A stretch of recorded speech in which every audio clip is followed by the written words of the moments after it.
Eating habits were changed greatly by wartime shortages. For many people, rationing, synthetic foods, strange food combinations, and the restrictions of the daily diet were among the most vivid memories of life in World War II. Many different kinds of foods were rationed.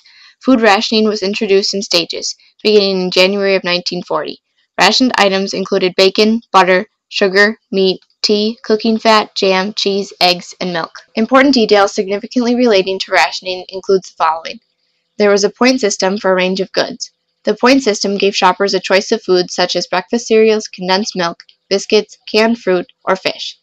Each food product had a value and you could buy up to the points ration for the family. The point system was introduced on December 1st, 1941. Everyone was given 16 points a month. Later this was raised to 20 points. The point system gave people a degree of choice. For example, a tin of soup was 6 points, a tin of fruit 24 points, and condensed milk 10 points. The government appointed a Minister of Food.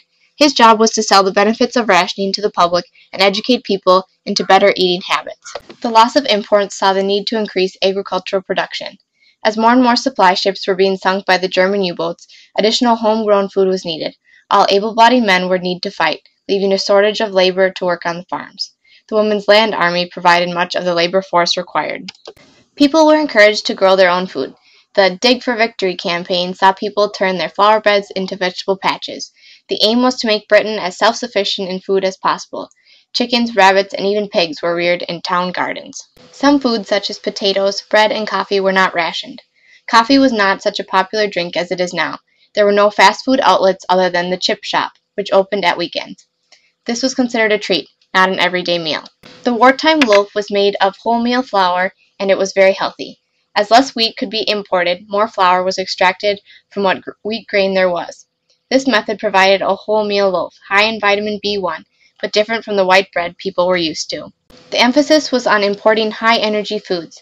The energy levels of homegrown food were still not high enough, despite the increase in agricultural production, to make up for the loss of imports. Some 2,500 merchant ships were sunk by the U-boats, so it was important that those which did get through carried the foods that were most needed.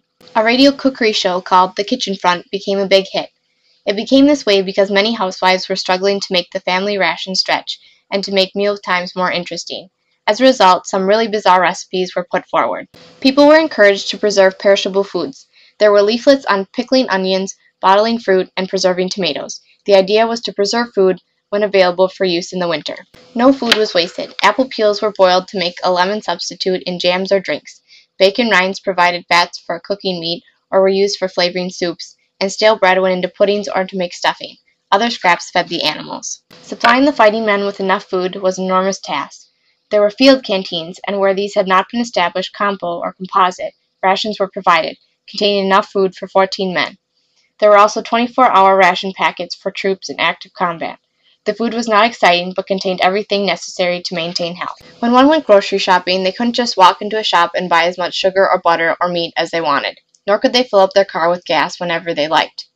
All these things were rationed, which meant they were only allowed to buy a small amount, even if they could afford more. After the attack on Pearl Harbor, the economy shifted to war production almost overnight. Consumer goods now took a back seat to military production as nationwide rationing began almost immediately.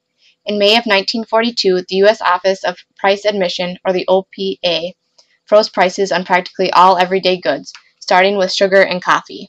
War ration books and tokens were issued to each American family, dictating how much gas, tires, sugar, meat, silk, shoes, nylon, and other items any one person could buy.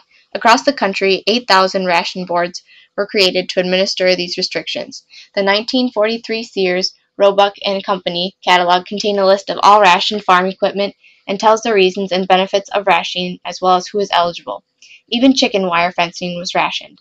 A wartime edition of the American Woman's Cookbook contained revised recipes and gave advice on dealing with food shortages. Types of rationing included uniform coupon rationing, sugar is an example, provided equal shares of a single commodity to all consumers. Point rationing provided equivalent shares of commodities by coupons issued for points, which could be spent for any combination of items in the group, processed foods, meats, fats, and cheese. Differential coupon rationing provided shares of a single product according to varying needs, like gas and fuel oil. And certificate rationing allowed individuals products only after an application demonstrated need. like tires, cars, stoves, and typewriters. There were heart-tugging reminders urging participation in the war effort for those still on the home front. For example, article announcements concerning the availability of nylon stockings during the war. The OPA established the Idle Tire Purchase Plan and could deny mileage rations to anyone owning passenger tires not in use.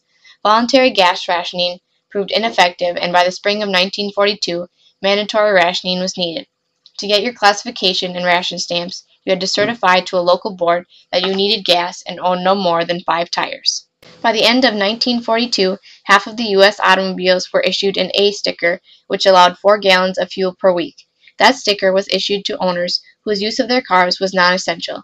Hand the pump jockey your mileage ration book, coupons, and cash, and she, yes, female service station attendants, because the guys were over there, could sell you 3 or 4 gallons per week, no more. For nearly a year, A-stickered cars were not to be driven for pleasure at all.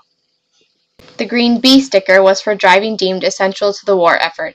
Industrial war workers, for example, could purchase 8 gallons a week. Red C stickers indicated physicians, ministers, mail carriers, and railroad workers. T was used for truckers, and the rare X sticker went to members of the Congress and other VIPs.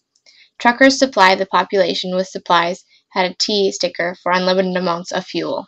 The national maximum victory speed was 35 miles an hour, and driving clubs or carpools were encouraged. The main idea was to conserve rubber, not gasoline. The interior side of the sticker issued for a car's windshield instructed the driver on this point. Every citizen, military or civilian, was to do their part. Even in the popular Warner Brothers cartoons, Daffy Duck escorts the audience to keep it under 40. The R sticker was for non-highway vehicles, such as farm tractors. There were 5 sets of ration books which were introduced every so often. The first in 1942, the second in January of 1943, third in October of 1943, and fourth in late 1943. And the fifth was prepared but never issued. They contain instructions such as the following. Your first ration book has been issued to you, originally containing 28 war ration stamps. Other books may be issued at later dates. The following instructions apply to your first book and will apply to any later books, unless otherwise ordered by the Office of Price Administration. In order to obtain a later book, the first book must be turned in. You should preserve war ration books with the greatest possible care, from the time the Office of Price Administration may issue orders rationing certain products. After the dates indicated by such orders, these products can be purchased only through the use of war ration books containing valid war ration stamps. The orders of the Office of Price Administration will designate the stamps to be used for the purchase of a particular ration product, the period during which each of these stamps may be used, and the amounts which may be bought with each stamp. Stamps become valid for use only when used as directed by the orders of the Office of Price Admission.